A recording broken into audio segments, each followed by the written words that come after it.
နောက်ဆုံးတော့ငါရဲ့ဘဝကနောက်ဆုံးတော့မင်းရင်ခွင်နောက်ဆုံးတော့ငါရဲ့အချစ်တွေတယောက်ထဲသောဖူးစာရှင်ရာရာမြဲတမ်းနောက်ကျပြီးတော့အထီးကျန်နေတဲ့ဘဝတစ်ခုမီးလျံတဲကနိုးထရအောင်အသိဉာဏ်နဲ့စိတ်စားသူဘဝတွေကအနေထားမတူပေမဲ့ဘတော်မှပြစ်ချမသွားဘူးမင်းကငါအတွက်သစ္စာထားသူမင်းကကောင်းငင်ငါကြွေချသူအမောင်လူတဲကအလင်းတစ်ခုပေါ်မင်းရဲ့ချုံမြိန်တဲ့အချစ်ဂန္ဓာရလို့ငါရဲ့ဘဝအတွက်အေးမြတဲ့ Oasisမင်းသိတဲ့အတိုင်းပါပဲအကုန်လုံးတော့မပြည့်စုံဘူးပေါ့ဒါပေမဲ့နှစ်ယောက်တူတွဲစွန့်စားမဲ့အတွေ့အကြုံတစ်ခုနော်လူတွေကတွေ့ဆုံကြုံကွဲလောကရဲ့နေရာမှာတဘောနောင်လာမဲ့ယထုအဆက်ဆက်ငါရဲ့အနာမင်းရှိမှလားပြောငါဒီမှာမင်းနန္တာပေါ့ရှင်မွေနှုံးမင်းစန္ဒာရောဒါမှမဟုတ်ပုံမြင်တဲ့ကခွန်ဆမ်လောနဲ့နန်းဦးပြင်နော်ကံတွေမြောက်အချစ်တွေလိုမျိုးငါတို့ရဲ့အမှတ်တရတွေပေါ့စိုးခဲစေမြဲစေမင်းနဲ့ငါလက်ထပ်ပြစီတော့ Hey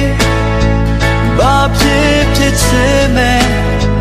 နေလေလာချောင်း